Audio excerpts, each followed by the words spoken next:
This video is educational and information purpose only.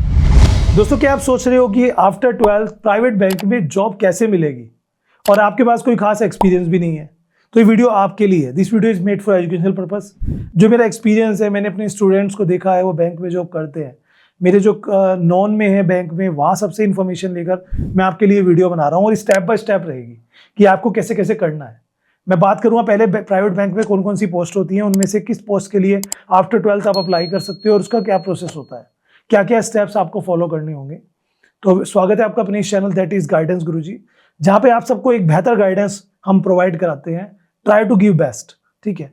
और यहाँ पे प्राइवेट बैंक की बात करें तो आईसीआईसी बैंक, आईसीआईसीआई जिसे इन्वेस्टमेंट कॉर्पोरेशन ऑफ इंडिया कहते हैं, एचडीएफसी बैंक हो गया, एक्सिस बैंक हो गया, यस बैंक हो गया, बंधन बैंक हो गया। There is a lot of banks in India right now, जहाँ पर जितने ज़्यादा बैंक्स हैं उतनी ज़्यादा ब्रांच है, उतनी ज़्यादा एम्प्लॉइज़ की नीड होती है। अब ऐसे में फ्रेशर एम्प्लॉय भी चाहिए होते हैं और एक्सपीरियंस एम्प्लॉय भी चाहिए होते हैं, 12 पास आउट भी चाहिए होते हैं और ग्रेजुएट भी चाहिए होते हैं।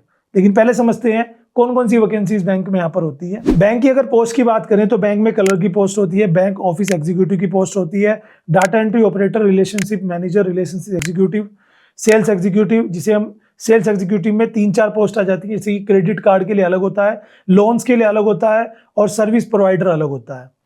और उसके बाद आती है कस्टमर सर्विस एग्जीक्यूटिव तो या कस्टमर सर्विस एसोसिएट।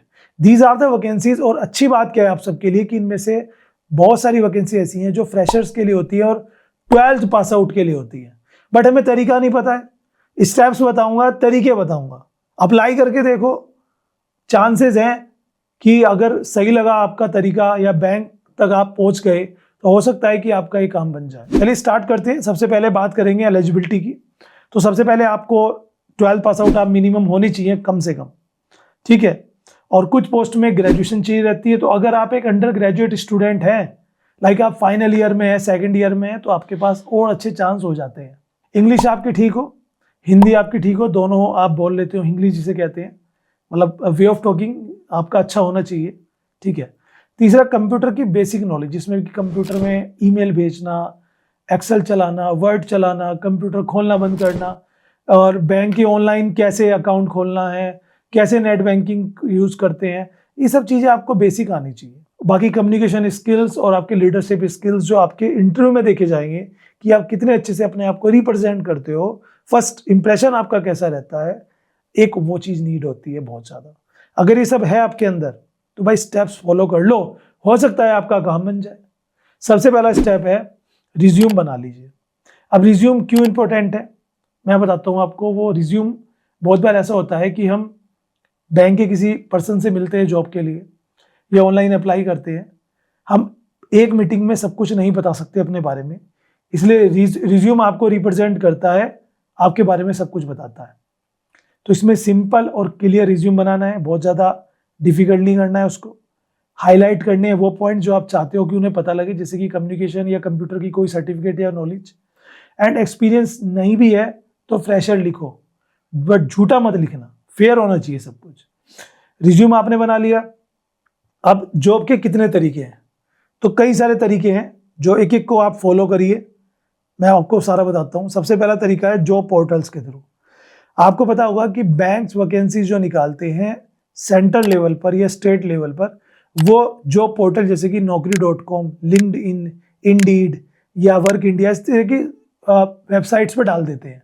तो आपको बस वहाँ जाके अपना अकाउंट वगैरह क्रिएट करके रखो उन वेबसाइट पे, वैकेंसी चेक करते रहो बैंक की। किसी बैंक की वैकेंसीज आए तो ये वेरीफाई कर लेना कि वो ऑफिशियल अपडेट बैंक से है कि नहीं। ऑफिशियल बैंक से है तो आप उसके थ्रू जाकर अप्लाई कर सकते हो, ठीक है।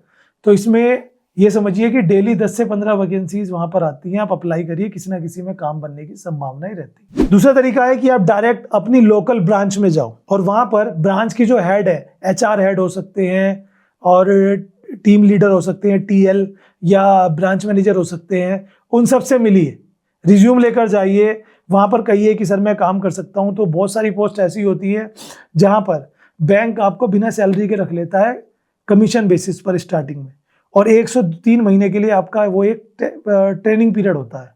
उसमें आप जितना अच्छा परफॉर्मेंस करते हो उसके आधार पे आपको आगे कंटिन्यू कर दिया जाता है, क्योंकि हर एक बैंक को सेल चाहिए। आप क्रेडिट कार्ड सेल कराओ, आप लोन बेचो, आप अकाउंट्स खुलवाओ, एफडी करवाओ, ये सब आप अगर करवा लेते हो तो आपको एकदम से जॉब मिल जाती है। तो वो भी एक इम्पॉर्टेंट है, ये उनके लिए जिन्हें इमीडिएट जॉब की जरूरत है।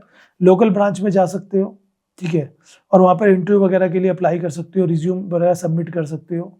बट याद रहे जब आप वहाँ पे जाओगे तो आपका जो ड्रेसिंग सेंस है वो अच्छा होना चाहिए। कैजुअल शर्ट हो, नीचे पैंट हो, है ना, और उसके नीचे जो है शूज़ वगैरह पहन के जाओ अच्छे से, वेल मैनर्ड, शेविंग वेविंग करके जाओ, अपना अच्छे से स्मार्ट बन के जाओ ना। गर्ल हो बॉय हो कोई भी, अच्छे से बन के जाओ तो अच्छे से रहता है, ठीक है। थर्ड तरीका है बैंक की ऑफिशियल वेबसाइट पे। आपको पता है हर एक बैंक की ऑफिशियल वेबसाइट होती है करियर के नाम से, जैसे HDFC करियर बैंक की वेबसाइट होती है, ICICI बैंक करियर। तो आप किसी बैंक के नाम के करियर डालेंगे तो उनकी ऑफिशियल वेबसाइट आ जाती है, जहां पर वो लेटेस्ट वैकेंसीज अपडेट करते हैं। और उन अपडेट्स वैकेंसीज में जाकर मैं आपको कुछ स्क्रीनशॉट्स भी दिखा दूंगा यहाँ पर। तो वहाँ पे जाकर जो लेटेस्ट वैकेंसीज होती है उसमें जाकर जो है आप अप्लाई कर सकते हो, चेक कर सकते हो कि लेटेस्ट वैकेंसीज कौन सी आई। वो बिल्कुल फेयर रहता है, उसमें कोई रिस्क ही नहीं होता, ठीक है। तो ये सारे तरीके होते हैं। अब आप कहीं पर भी जाओगे तो आपका इंटरव्यू जरूर होगा, बिना इंटरव्यू के आपकी जॉब नहीं लगेगी। तो इंटरव्यू के लिए सबसे अच्छी बात है कि अपने बारे में बताओ इंटरव्यू में, बैंक में जॉब क्यों करना चाहते हो, कैसे आप किसी कस्टमर को इम्प्रेस करोगे, सेल्स कैसे कर पाओगे। वो 2-4 चीज़ें अगर आपने अच्छे से अटेम्प्ट कर ली, और प्लस आपका इंग्लिश, आपका कॉन्फिडेंस, ये डिपेंड करता है आपके सिलेक्शन जो है आपके इस पर डिपेंड करता है।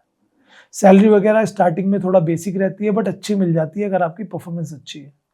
अगर आप सेल्स फील्ड में जा रहे हो तो बैंक आपको इंसेंटिव भी अच्छा देता है, आपकी डिपेंड ऑन द सेल। अब फेक जॉब भी आती हैं, फेक जॉब से कैसे बचें। अगर कोई व्हाट्सएप, टेलीग्राम, फेसबुक के थ्रू आपको खुद ऑफर दे रहा है, क्योंकि जब आप सर्च करोगे इन वेबसाइट्स पे तो जो स्कैमर्स होते हैं उनको पता लग जाता है, वो आपके पास खुद से ऑफर डालेंगे कि आपको बैंक में जॉब चाहिए, हम दिलवा देंगे, ये वो सब। उनके चक्कर में मत पड़ना, मैक्सिमम लोग फ्रॉड होते हैं। और अगर कोई आपसे रजिस्ट्रेशन फीस मांग रहा है, सिक्योरिटी फीस मांग रहा है, फॉर्म फीस मांग रहा है, पहली मंथ की सैलरी का कुछ % मांग रहा है, उनके पास मत जाइए, स्कैमर्स होते हैं, ठीक है। जॉब के नाम पर अगर कोई पैसे मांगे तो नहीं देने की जरूरत है। बैंक कभी भी डायरेक्ट पैसे नहीं मांगता। और ऑफर लेटर अगर कहीं से मिल रहा है तो उसको वेरीफाई करें। एग्रीमेंट अगर कहीं साइन कर रहे हो तो उस एग्रीमेंट को पढ़ें। नहीं पढ़ा जा रहा है तो ChatGPT से उसका बेसिक ले लो और उसे पढ़िए, ठीक है। गूगल ट्रांसलेट करके पढ़ लो। बट जब तक आप सेटिस्फाई ना तब तक साइन वगैरह मत करिए। बस ये सब चीजें हैं दोस्तों। 12th के बाद बैंक जॉब लेना बहुत ईजी है, बट सही स्ट्रेटजी का इस्तेमाल करें, सही तरीके से प्रोसेस को फॉलो करें and you will get a job, okay. और अगर आपको लगता है कि मैं बैंक प्राइवेट जॉब्स में इंटरव्यू के लिए एक बेस्ट वीडियो आपके लिए क्रिएट करूं तो कमेंट करिएगा। मिलता हूं आपसे नेक्स्ट वीडियो में। आई होप इस वीडियो से आपको काफी अच्छा इन्फॉर्मेशन मिली है जिससे कि आप अप्लाई कर सकें। Thank you so much.